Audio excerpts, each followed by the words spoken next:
It's crunch time at work and you need to bring wings to your workday. Visit redbull.com/gettingitdone and answer a couple questions about your work style to get a Spotify customized playlist tuned to your productivity. Plus, score a can of Red Bull on us while you go from to-do to done. And remember, Red Bull gives you wings. Supplies are limited. Terms apply. Visit the website for more information. Springfest is happening now at Lowe's. Keep the spotlight on your yard with Stay Green Premium 2 cubic foot mulch, 5 bags for $10. Plus, when you want more help indoors, get up to 40% off select major appliances that help you supercharge your chores. Our best lineup is here at Lowe's. Valid through 4/22 while supplies last. Selection varies by location. See Lowe's.com for details. Mulch offer excludes Alaska and Hawaii.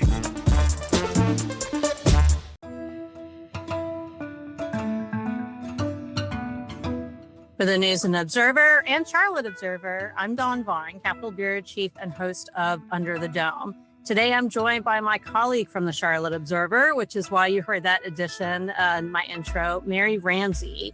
Mary covers Charlotte politics, including with a look at the Mecklenburg County delegation in the General Assembly. Mary, thanks for being on Under the Dome. Of course. Thanks for having me, Dawn. I feel like lately with, for those of us, people call it, the Raleigh bubble, which the legislative building itself is kind of a bubble. And you look at lawmakers who are from, of course, all 100 counties in the state and how they act in the legislative building, because it's a different power center than when they're actually in their districts.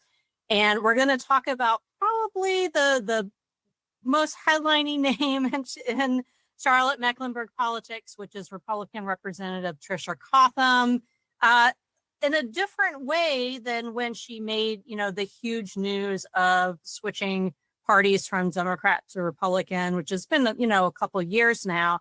Another Charlotte-Mecklenburg delegation House member, since we're talking mostly about the House today, is Representative Carla Cunningham. Carla Cunningham is one of these swing vote Democrats in the House. A couple of them have helped Republicans with veto overrides. Cunningham voted in favor of a couple of veto overrides. Shelley Willingham is another one to watch. And it really kind of depends on what the issue is. There's one outstanding veto override that Republicans will probably be successful when they call it, which is a federal tax break for private schools, and both Cunningham and Willingham had voted for that when it passed the first time. But a lot of what Cunningham has been getting attention for lately is the speech on the House floor.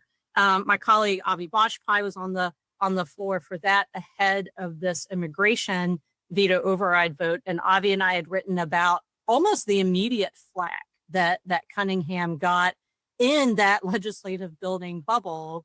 Her Democratic colleagues in the Senate were most outspoken, particularly Senate Democratic leader Sidney Batch, talking about what sort of fallout there should be. So that's kind of the Raleigh perspective. So Mary, if you can talk about, first of all, who is Cunningham for your coverage area? How do people know her? What is she known for? Yeah, so Representative Cunningham is really a longtime fixture in local Democratic politics. She is in her 7th term, I believe, in the House. Before that, she was married to longtime Democratic legislator Pete Cunningham. So even before she herself held elected office, she was, very close with a lot of Democratic, powerful people in the county, represents a very Democratic district in Northeast Mecklenburg. So, but as you mentioned, she has in times in the past broken with her party to vote with the Republicans. So I don't know that her necessarily voting to override the veto on the immigration bill came as a huge shock, but I think the manner in which she did it was a big surprise, is what I'm hearing from a lot of local Democrats, that she was so outspoken in her floor speech and has continued to stand by those remarks despite getting a lot of criticism on social media and even at a town hall in her district a couple of weeks ago. Can you break down what I guess people seem to have the most issues with? You'd mentioned a town hall where she talked about it. Yes, yeah, she did. And there were a lot of questions, specifically her comments about immigration, talking about how immigrant communities need to better assimilate to American culture, raising some safety concerns about the immigrant population. This has been a big issue in Charlotte throughout the year. Mecklenburg County Sheriff Gary McFadden has traded a lot of barbs with state and federal leaders with regard to ICE enforcement in the county. So this is something that's really already been top of mind here in the Charlotte area. These comments really from Representative Cunningham really accelerated that discussion. And again, really just took a lot of people by surprise is what I'm hearing, that she would, go so far. As you mentioned, the reaction was really swift, even on the floor. Criticism from fellow legislators. The Young Democrats of North Carolina put out a statement. If you go to Representative Cunningham's official Facebook page, there are numerous comments on unrelated posts about other issues, about her comments on immigration. So definitely top of mind for people still, even a few weeks out from the vote. Mm-hmm. What has she addressed it locally, talking about it, or talking more about it? Yeah, she said at the town hall and on social media that she stands by her comments. She says, has criticized people for labeling her as racist for her comments, says she's being unfairly attacked. So yeah, she continues to stand by what she said on the floor. Do you think one thing that Senate Minority Leader Batch had mentioned, kind of the day of when all of this initial fallout was, using the word primary as a verb of fellow Democrats primarying her, as some sort of punishment? What would the actual chances of that be if someone primarying Cunningham? Would they be successful? I'm hearing the chances of multiple primary challengers is very likely. The official party line, literally and figuratively, from Mecklenburg County Democratic Chair Wesley Harris, himself a former state legislator, is that any challenge would have to be organic and come from the district. The county party tends to try and stay out of primary phrase in the name of not tainting any candidate in a general election. But yeah, I've heard from a couple Democrats that they very much expect her to be primaried if she does seek another term. And that, whoever emerges victorious from that primary would likely have an excellent chance of winning a general, because this is a heavily Democratic district. Cunningham is somebody who's been in office for a long time, who has a lot of, sort of good cachet with the community. So it wouldn't necessarily be easy for somebody to take her down in a primary. But I think, her recent comments set her up for the strongest challenge she's faced in a long time. And we've seen successful primaries over backlash like this before. Representative Tricia Cotham's mother, Pat Cotham, was a longtime fixture on the Mecklenburg Board of County Commissions. After her daughter's party switch, she lost her seat in a primary. She went from the top vote getter of all countywide candidates to losing her seat in a primary. So we've seen this happen before, and it could certainly happen again. Mm-hmm. And with primaries, I guess probably a lot of it has happened under when former Governor Roy Cooper was in the executive mansion. And I think someone described it, it may have been former House member Billy Richardson, as kind of putting your foot on the scale, getting involved in the primary. And that was when Cooper had worked to primary former Senator Kirk Deviere in favor of Senator Val Applewhite, who's in the Senate now. So good segue to Cotham. We have just a couple of minutes before our break. But let's start talking about Representative Tricia Cotham with this most recent health news. So you wrote about that she told people that she's going to be away for a little bit as far as her service in the House. Yes. So Representative Cotham announced on social media this week that she will be undergoing what she called a big surgery that will require a rather extensive recovery period, which means she will be out of the public eye for a while. She did not specify what the procedure is or what it's for, but worth noting, she's been vocal in the past about her struggles with long COVID, which is a reaction some people experience weeks, months, or even years after getting the COVID-19 virus that can cause myriad symptoms. And also worth noting that she had an emergency surgery back in November, just after the election. So, she's been public about her health struggles in the past, did not get into specifics, but asked for privacy and best wishes. So the legislature is out of session now. They were scheduled to come back for a few days this past week. Did not. There's still no budget deals. I think the whole state knows at this point, especially those whose projects and salaries are dependent on the the legislature on passing a comprehensive budget. And again, what I had mentioned about Cunningham and Willingham and the overrides, Cotham is a vote too that Republicans need, and anybody else who's out for various health reasons for themselves or their families or vacations and that sort of thing. So it really comes down to the math when Republicans want to hold an override vote. We're going to take a quick break. When we come back, we're going to talk more with Charlotte Observer reporter Mary Ramsey about Representative Cotham and how what she's known for politically has shifted, especially in her district. We'll be right back. Score more with the college-branded Venmo debit card and earn up to 5% cash back with Venmo Stash. Got paid back? With the Venmo debit card, you can instantly access your balance and spend on what you want, like game day snacks, gear, tickets, and more. The more you do, the more cash back you can earn. Plus, there's no monthly fee or minimum balance. Sign up now at Venmo.com/collegecard. The Venmo MasterCard is issued by the Bancorp Bank N.A. Select schools available. Venmo Stash terms and exclusions apply at venmo.me/stash terms. Max $100 cash back per month. So good, so good, so good. New spring arrivals are at Nordstrom Rack stores now. Get ready to save big with up to 60% off Rag & Bone, Marc Jacobs, Free People, and more. How did I not know Rack has Adidas? Because there's always something new. Join the Nordy Club to unlock exclusive discounts, shop new arrivals first, and more. Plus, buy online and pick up at your favorite Rack store for free. Great brands, great prices. That's why you Rack. You're listening to Under the Dome. I'm Capitol Bureau Chief Dawn Vaughan, here with Mary Ramsey of the Charlotte Observer. Before the break, we were talking about two prominent Charlotte-Mecklenburg House members, Democrat Carla Cunningham and Republican Tricia Cotham. First, we talked about Cotham's health concerns. I just wanted to say, I hope everything goes well for her with her treatment and recovery. Cotham, of course, a couple of years ago, got a lot of attention for switching parties when she returned to the House. She had served as a Democrat in the House for several years before leaving and then coming back. Now she's known for different things in Charlotte. So, Mary, tell us more about that and what that's like from her district, which has nothing at all to do with kind of, the past party switch stuff. Yeah, what a difference a year makes. So, this time last year, Representative Cotham was really persona non grata amongst her fellow former Democrats. Democrats were pumping more than $1 million into her opponent's campaign. She very narrowly won another term in her first race as a Republican.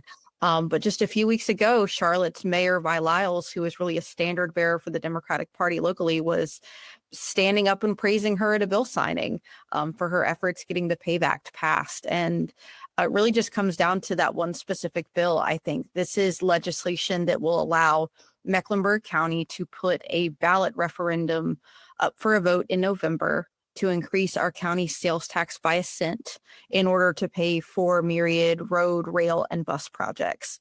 This is something Mecklenburg County and the city of Charlotte have been trying to get done for a very, very long time and just continually failing to get any sort of traction in Raleigh. Lo and behold, they embraced this new strategy in recent years of putting more money into roads rather than rail projects to try and appease Republicans who are more skeptical of traditional public transit. And also putting Representative Cotham, as well as her fellow Republican State Senator Vicky Sawyer, at the forefront in the legislature. They are the only two Republicans in the Mecklenburg County delegation, and they were finally able to put something together. They got some prominent co-sponsors, and after waiting a while for hearings, ultimately sailed through in the final weeks of the session. So this was really long awaited, just a big victory for Mecklenburg County elected officials who'd been pushing for this. I mean, the bones of this plan started back when I was literally in diapers. This is something that is a long time coming. So a lot of goodwill towards Representative Cotham right now for getting this bill through. We'll see if that lasts. If she's seeking another term come next year, we could find ourselves back much closer to where we were in 2024 in what is a very competitive House district here in Mecklenburg County. But as of now, we've got a rousing course of kumbaya for at least a minute. Senator Vicky Sawyer, Republican, has been on Under the Dome, including one of our live events. So we appreciate her her participation on the podcast. We haven't had Cotham or Cunningham before, but maybe they'll come on sometime. What does this really mean for the future of Charlotte and Mecklenburg to have this?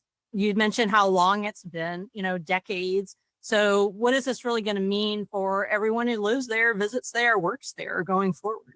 It has the potential to be really big. It's not a foregone conclusion that the referendum will pass come November, but there is a very well-organized, well-funded yes campaign underway. So I don't think it would come as a huge shock for anybody to see this pass.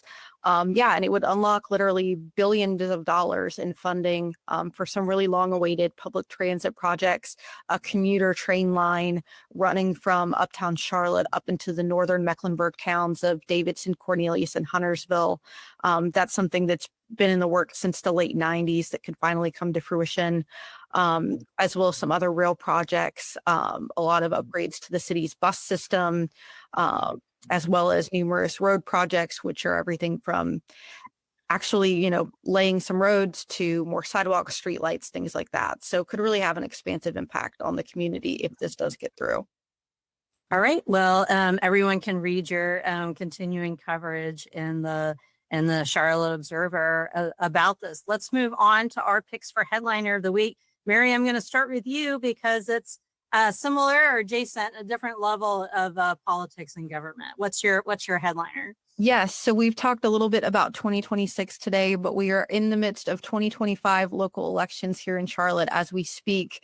As of this recording, less than 800 people out of more than 610,000 registered voters in Charlotte have taken advantage of early voting and our ongoing municipal primaries. But more early voting locations open September 2nd. That's the day after Labor Day, and will be open through September 6th. You can register at early voting locations if you're not already registered to vote and vote on the same day. You can also vote at any of the early voting sites across the city, even if it's not in your neighborhood, unlike on election day when you have to go to your designated polling place. So really convenient. We usually see very, very low turnout in these primaries, but they decide really the bulk of the Charlotte City Council races, which have just an incredibly dramatic impact on everyday life here in Charlotte. So get out and make your voices heard if you're eligible to vote in any of those primaries. What are the big local issues this election? I think the transit referendum is a huge one. We've seen people staking out their position on that. Crime continues to be a major issue, and public safety. We had a very high profile killing on public transit late last week that's getting a lot of attention. And then we've also had some drama with Charlotte City Council, for lack of a better phrase, recently. A lot of upset over a rather secretive settlement with the city's outgoing police chief, a city council member under federal indictment. She is facing 2 primary challengers, so we're watching that district closely. So a lot of competitive races. And like I mentioned, a lot of these primaries, because Charlotte is so Democratic, in a lot of these city council districts, the Democratic primary is going to decide who gets the city council seat. Mm-hmm. And then when would they, I know local elections here, would they take office in early December? Is that right? So if they go on. Yep. So we'll have early voting run through September 6th. Primary election day is Tuesday, September 9th. And then we'll have the general election in early November, and they'll be seated come December. Okay. My headliner is, probably when you're listening to this, on Tuesday morning. Monday is a day off for Labor Day.